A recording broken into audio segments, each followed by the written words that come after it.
Assalamualaikum warahmatullahi wabarakatuh. Yang terhormat Dr. Yandiana SPMSI selaku dosen pengajar mata kuliah survei konsumsi pangan.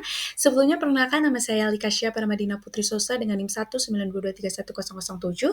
Di sini saya akan mempresentasikan tugas literatur review survei konsumsi pangan mengenai evaluation of intake 24 a digital 24-hour dietary tools. Berikut ada identitas jurnal yang mana saya menggunakan jurnal yang berjudul The Adaptation, Implementation, and Perform Evaluation of Intake 24, a Digital 24-Hour Dietary Recall Tool for South Asian Population yang diterbitkan pada tahun 2025.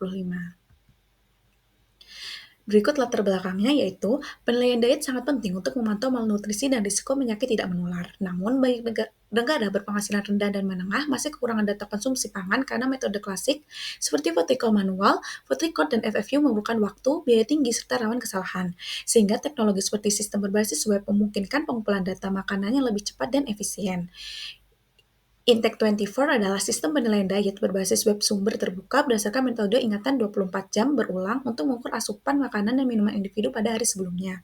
Tujuannya yaitu untuk mengadaptasi, mengimplementasikan, dan mengevaluasi sistem Intake 24, yaitu alat digital recall diet 24 jam, agar sesuai konteks Asia Selatan dan layak digunakan dalam survei konsumsi pangan skala besar. Untuk karakteristik sasarannya sendiri yaitu peserta terdiri dari 29.113 orang dewasa usia lebih dari atau sama dengan 15 tahun, mayoritas perempuan dengan latar belakang pendidikan, pekerjaan, dan status ekonomi yang beragam di 5 negara Asia Selatan. Profil kesehatan dan gizi mencakup status BMI kategori Asia Selatan yang bervariasi, sehingga mewakili populasi dengan kondisi gizi yang heterogen untuk evaluasi alat recall diet. Untuk repetisinya sendiri yaitu recall dilakukan satu kali hanya karena keterbatasan sumber daya dan kondisi pandemi, dan pendekatan recall tunggal itu digunakan untuk meminimalkan beban responden dan memastikan pengumpulan data tetap berjalan. Berikut ada metode penelitiannya yang mana penelitian ini merupakan pengembangan dan evaluasi kinerja alat recall diet digital Intake 24 yang telah diadaptasi untuk konteks Asia Selatan dalam studi populasi South Asia Biobank. Untuk pengumpulan dan prosedur yang pertama, peserta 18 tahun ini memberikan persetujuan tertulis dan hadir ke lokasi survei. Yang kedua, peserta menjalani pengambilan sampel biologis, pengisian kuesioner kesehatan gaya hidup, pengukuran fisik, dan pemantauan aktivitas fisik. Yang ketiga, setelah itu, peserta mengikuti recall diet 24 jam menggunakan Intake 24 yang dioperasikan oleh pewawancara terlatih. Pengumpulan data dilakukan secara offline melalui server lokal atau online sesuai kondisi jaringan. Kemudian ada pengembangan dan adaptasi intake yang mana yang pertama penyusunan database makanan Asia Selatan mencakup makanan lokal dari Bangladesh, India, Pakistan, dan Sri Lanka. Yang kedua penambahan foto ukuran porsi, petunjuk makanan, dan metode estimasi porsi yang sesuai budaya. Yang ketiga pengembangan item makanan dengan kode komposisi nutrisi dari UK Nutrition Database, dan pelatihan wawancara dilakukan di setiap negara dengan sesi praktik dan evaluasi. Berikut ada pengolahan dan analisis data yang mana analisis deskriptif digunakan untuk menggambarkan karakteristik peserta.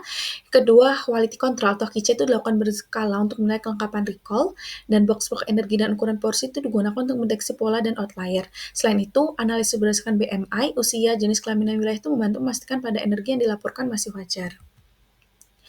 Sehingga didapatkan hasil penelitian yaitu adaptasi Intake 24 berhasil menghasilkan alat recall diet yang sesuai budaya dengan database makanan yang mencerminkan variasi pangan Asia Selatan. Kinerja alat dinilai baik melalui pemeriksaan HICE ditunjukkan oleh kelengkapan recall, waktu penyelesaian yang wajar, serta rendahnya proporsi item yang hilang. Untuk pola energi yang dilaporkan konsisten secara biologis berdasarkan usia, jenis kelamin, dan BMI, menunjukkan bahwa data yang dikumpulkan cukup dapat dipercaya. Walaupun hanya menggunakan satu kali recall, data tetap mampu memberikan gambaran pola makan populasi dalam konteks studi skala besar. Secara keseluruhan, Intake 24 menunjukkan kelayakan dan efektivitas sebagai alat digital untuk pengumpulan data diet di Asia Selatan. Berikut ada validitas dan reliabilitas yang mana menurut Foster et al. Pada tahun 2023, berdasarkan uji validasi dengan metode DLW sebagai standar emas, Intake 24 menunjukkan konsistensi underreporting sebesar 25% pada asupan energi. Berdasarkan analisis Blend Altman, mengonfirmasi keterbatasan akurasi untuk penilaian individu dengan variasi yang lebar, namun sistem ini tetap andal untuk perbandingan tingkat konsumsi dalam populasi. Sedangkan reliabilitasnya sendiri yaitu untuk satu kali recall rendah yang mencerminkan variasi asupan harian yang besar dan mungkin juga kesalahan pengukuran. Namun, reliabilitas meningkat secara signifikan ketika menggunakan rata-rata 2 kali recall. Berikut ada kelebihan dan kekurangan Intake 24, yang mana kelebihannya sendiri yaitu yang pertama, pengumpulan data lebih cepat dan efisien sehingga minimalisir waktu yang diperlukan. Yang kedua, mengurangi kesalahan entry manual. Ketiga, menggunakan gambar porsi sehingga estimasi lebih akurat. Yang keempat, database makanan dapat disesuaikan dengan budaya lokal dan bisa digunakan secara online maupun offline. Untuk kekurangannya sendiri yaitu masih bergantung pada kemampuan pewawancara untuk menerjemahkan pertanyaan. Yang kedua, estimasi porsi beberapa menu Asia Selatan belum sepenuhnya akurat. Yang ketiga, memerlukan perangkat digital dan pelatihan intensif. Dan empat, data konsumsi hanya 1 hari sehingga tidak menangkap variasi harian yang mempengaruhi hasil. Berikut ada potensi bias dan cara menguranginya, yang mana potensi biasnya sendiri yaitu yang pertama, underreporting atau lupa makanan karena peserta mengandalkan ingatan. Kedua, ukuran porsi tidak akurat jika peserta sulit menyesuaikan porsi dengan gambar. Yang ketiga, makanan lokal tidak terdaftar sehingga peserta mungkin memilih item pengganti yang kurang tepat. Dan keempat, variasi budaya makan dapat mempengaruhi detail pelaporan bahan, bumbu, atau metode masak. Cara mengurangi biasnya sendiri yaitu bisa menggunakan multipass recall untuk membantu peserta mengingat makanan yang terlupa. Yang kedua, foto porsi dan opsi ukurannya lebih lengkap termasuk makanan Asia Selatan untuk meningkatkan akurasi. Yang ketiga, database makanan lokal yang diperluas tuh sehingga item makanan lebih mudah ditemukan, dan menggunakan prompt tambahan seperti snack, minuman, atau bumbu pendamping untuk mencegah kelupaan laporan makanan. Sehingga dapat disimpulkan, yang pertama, adaptasi Intake 24 tuh menunjukkan bahwa alat recall diet digital tuh dapat disesuaikan secara efektif dengan budaya dan variasi makanan Asia Selatan. Yang kedua, kolaborasi dengan tim regional sangat berperan dalam memastikan relevansi makanan, ukuran porsi, dan fitur alat sehingga data yang dikumpulkan lebih akurat. Yang ketiga, implementasi di South Asia Biobank itu membuktikan bahwa alat ini tuh layak digunakan untuk pengumpulan data diet skala besar meskipun kondisi lapangan beragam.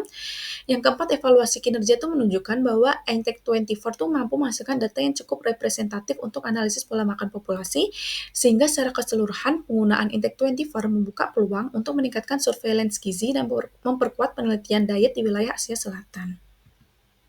Berikut ada beberapa referensi yang digunakan selama penyusunan review jurnal. Terima kasih. Wassalamualaikum warahmatullahi wabarakatuh.